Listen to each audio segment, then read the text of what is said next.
What's going on? Today I'm going to be walking through the history of one of the most popular guns out there, along with a review and a shooting video of Glock 19.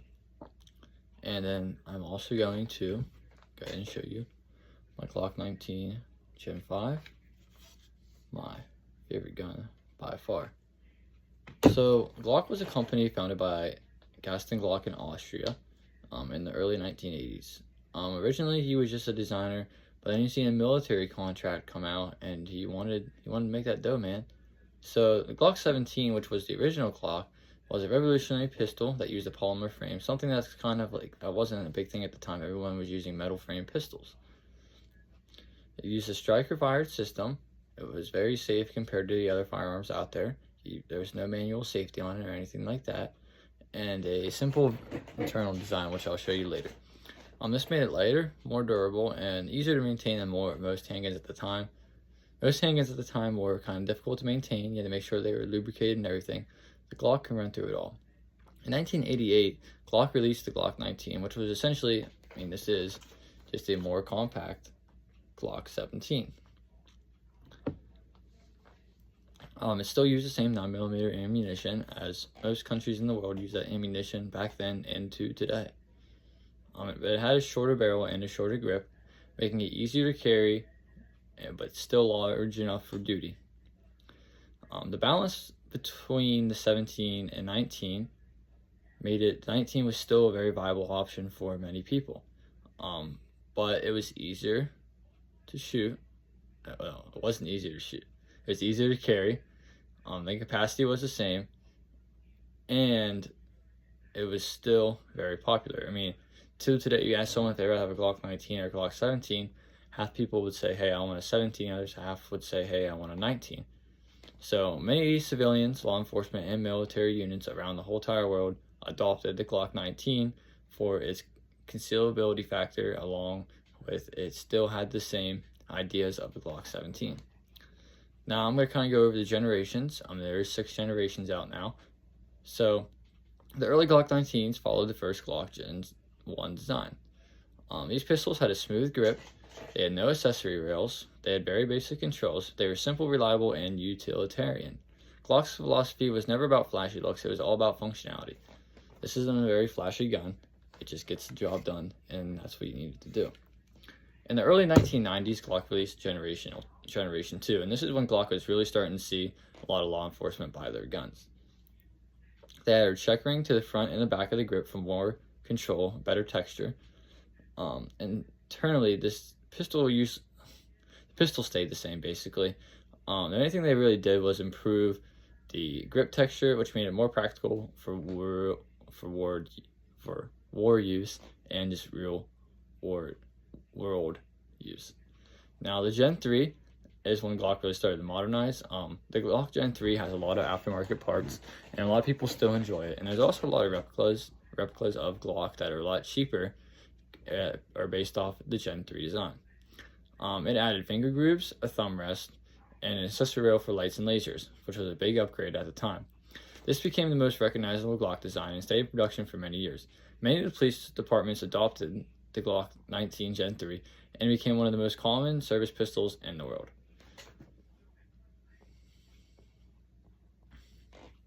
In 2010, Glock released the Glock Gen 4. This was more focused on ergonomics and customization. Glock introduced the interchangeable back straps, allowing shooters to adjust the grip size. The magazine became larger and reversible for left-handed shooters. They also added a dual recoil spring system, which helped reduce felt recoil, and it also helped the pistol's longevity. Not that the springs are hard to replace on them, but you don't want to if you're in a police department, you don't want to be replacing 1,000 springs. You know what I'm saying? The texture on the grip was also more aggressive, giving better control, especially in wet or sweaty conditions. If my palms are sweaty and I gotta draw the gun, I don't want it slipping out of my hands. The Generation 5 is the most advanced Glock 19. I know I get the Gen 6 out, so I don't know, but it was released in 2017, and it represents the biggest set of improvements Glock has ever made. I don't know if you ever follow along with the gun tubers and stuff, but they're always making fun of Glock for never changing. But The Glock removed the finger grooves, which many shooters disliked. I mean, I don't have an issue with it. This made the grip more comfortable for wide ranges of hand sizes, which is nice. They also added an ambidextrous slide stop, making it more friendly for left-handed shooters. Left-handed shooters always get left in the dust in the shooting industry, so it's nice to see that. They also introduced a marksman barrel, or the GMB. This barrel was designed to improve accuracy, consistency compared to previous generations. Not that Glocks are not accurate, it's just having a way to shoot farther with a handgun is always very nice if you're a good shooter. They also used the tougher NDLC finish, which is more resistant to corrosion. Where, I mean, I keep this thing in my car all the time. I've had it for about a year now, and it has no corrosion on it anywhere, as long as you keep it well oiled. And the mag well was slightly flared, which allowed for faster reloads. So here is a 33 round mag, and like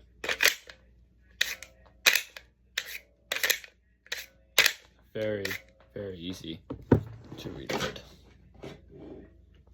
And the internal components were also refined, which made it a more smoother operational pistol, along with the easier maintenance. All of these made the Glock 19 Gen 5 especially one of the most reliable, durable, and user-friendly pistols ever made. I mean, this gun's not super easy to conceal, but you can still conceal it. You can use it to day-to-day use, or you can just keep it in your car, man.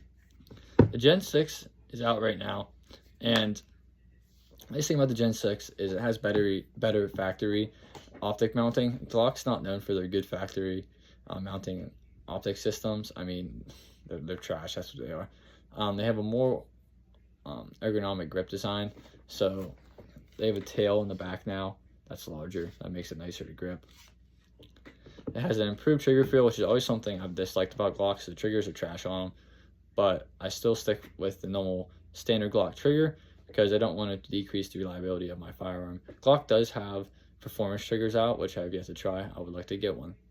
And they also have further internal refinements, but right now the Glock Gen 5 is still the most available on the market. You can walk in any gun store and get a Glock Gen 5 17 or 19 or whatever Glock type you want. There's plenty of them. The Glock 19 matters because it's popular and does everything well. It's small enough to conceal, big enough to fight with, simple to maintain, and very, very, very, very extremely reliable. That's why it's trusted by civilians, police, military units, and competitive shooters worldwide. Few firearms in history have had the cultural and practical impact of the 19. So this is like I said, this is a Glock 19 Gen 5, and I'll kind of go over what comes in the box with the Glock, and I'll go over the Glock itself and the type of ammunition I'm using. So when you first go Glock, it always comes in a nice case like this, so you can keep it stored away. And this is kind of the inside of the case. They give you a big safety manual too, so you don't shoot your eye out. They give you a brush, this little pick right here, and extra back straps depending on what your hand size is. I'm okay with the factory hand size, or hand size like back grips, but back straps. But I haven't really fooled around with these. And then they give you a speed loader, which is always nice. And they give you 3 magazines. This is the only magazine I have loaded right now. I'll show you the ammunition I use later. And these are just the 2 other magazines. They're standard 15 round magazines, and people like, the reason why I choose the 19 over the 17 too is because it takes almost all Glock double stack mags except the 10 round ones, which you find in the Glock 26. There's a couple other things I have in my case at all times. Here is a bigger magazine. I don't know if it's a 26 round or a 33 round. I never fooled with it, to be honest. These are aftermarket. They're not very reliable, but it's just fun if you want to pump rounds downrange.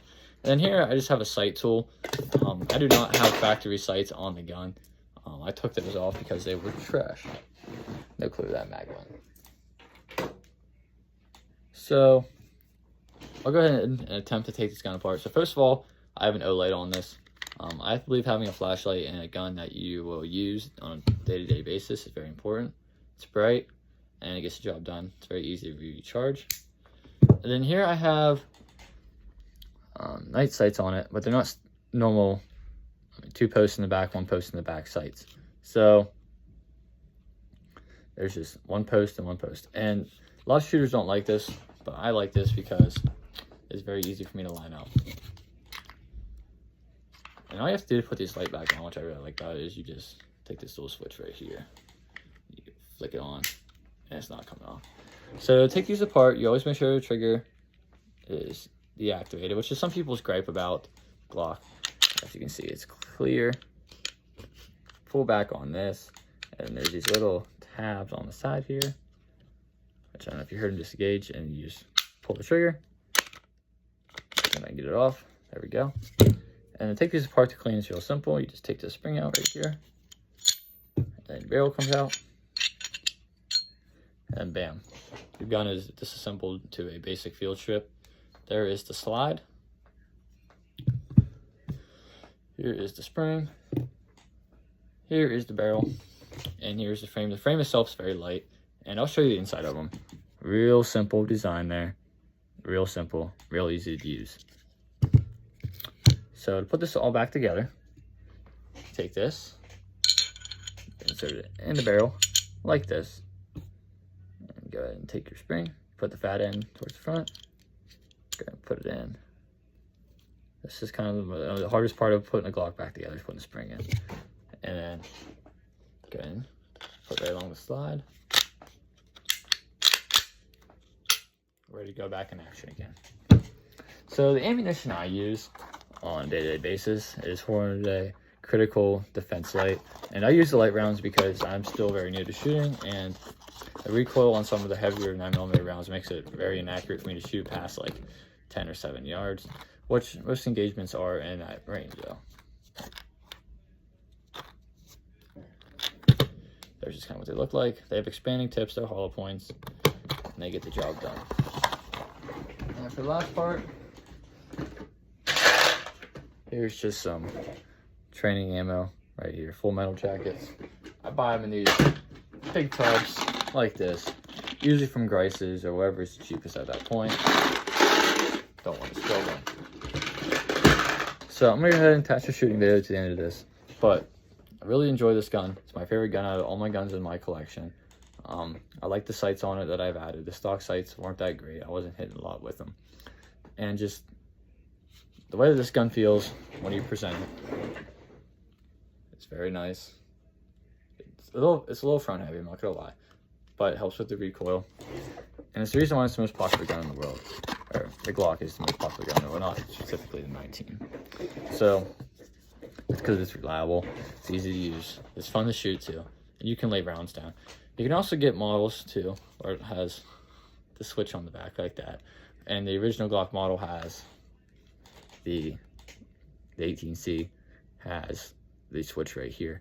Now, depending on where you're at, that may be legal or not.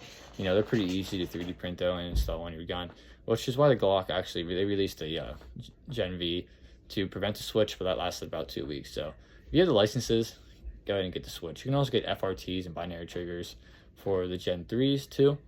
And there's lots of aftermarket support for these guns. So that's all I have for you guys today. I encourage you, when you turn 21, or if your parents are chill, once you turn 18, go get one of these bad boys. Thank you. All right, here we got the Glock.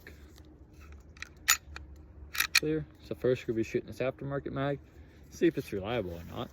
Last time I shot it wasn't. And this is standard Glock mag. This is I'm gonna be running Browning full metal jacket, 115 grain.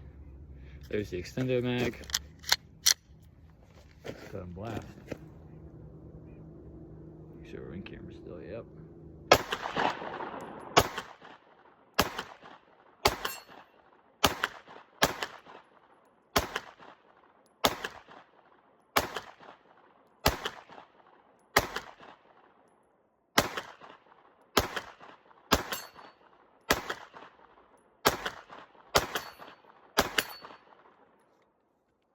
Getting on target eventually. I am shooting pretty far away, so probably at least 30 yards. Next, standard Glock mag, flush with the gun.